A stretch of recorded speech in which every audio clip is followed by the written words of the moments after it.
Good morning, everyone. Thank you for joining us. We're live from the shore. As you can see, we just finished davening. Good morning, Peter. Good morning, Caroline. Good morning, all those that are still joining us. Today's learning is dedicated, just get the names for you, Leah Bas Faivel, from Rosh Hashanah Bas Yaakov Shmuel, as well as Sarah Bas Yisrael Chaim Born, Sophie Cohen, Binyamin Ben Avram Levison, Esther Bas Avram Litvok, Eva Richmond. Wish all their respective families long life and only simchas.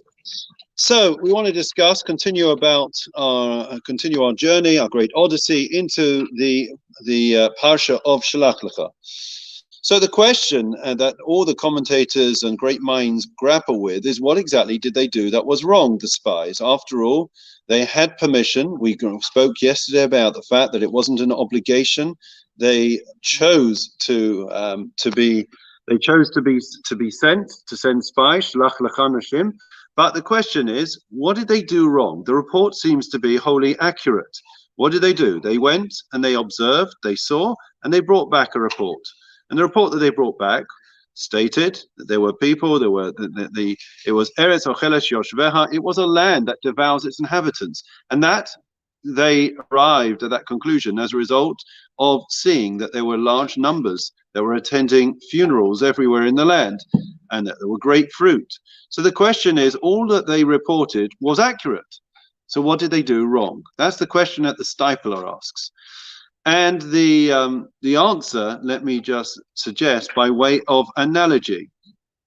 The analogy is that there were two salespeople, and they were sent to a distant country, a distant land, and the idea was that they were in wholesale of shoes, and the idea was that they heard there's great opportunities in this country.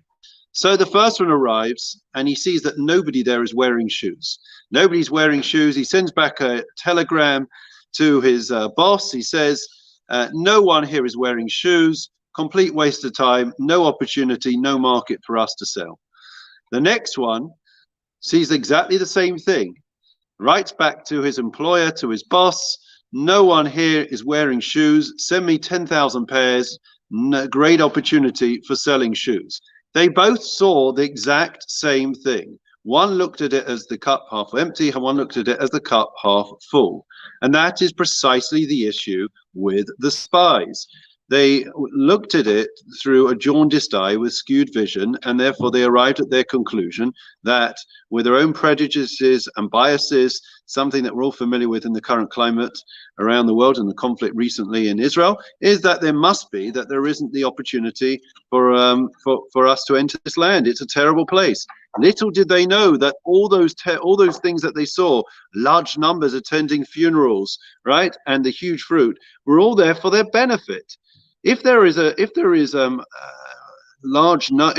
funerals, if it's a land that eats its inhabitants, it must be that is because it's an unusual occasion. It's something that doesn't happen frequently, right? That's what drew the large crowds. God, of course, had purposely caused a plague to devour the inhabitants whilst the spies were walking through, as to ensure that they were not detected. So therefore, it was for their benefit. But they, of course, chose to see it with a bias, with a jaundiced eye.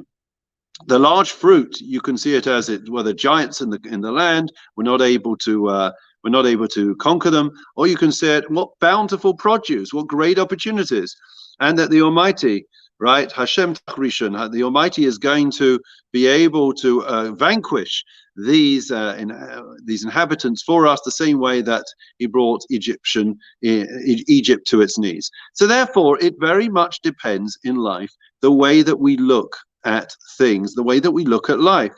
We all come with biases. Never was there a more clear example and illustration of this than in the recent conflict. People saw exactly what they wanted to see.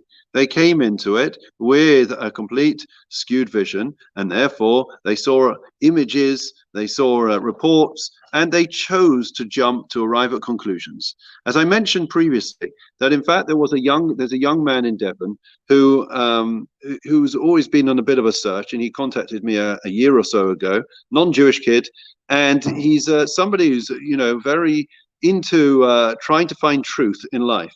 And he said to me that he cannot understand how it is that people have such strong prejudices and biases, and they're not able to see that there are at least two sides to the conflict. Well, that's very much the message of Shelach Lecha, the idea that we are meant to have a more balanced approach to life, and to be able to see that if the Almighty has put us in a situation, if we find ourselves presented with any type of opportunity, then clearly it is for our benefit and it is a blessing. It's just for us to be able to see. In a similar way that we find with the water. Remember the bitter waters? And they complained to Moshe about the water being bitter.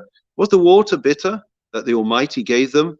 Or was it that the people were embittered and therefore the water tasted bitter? So that's always the same debate.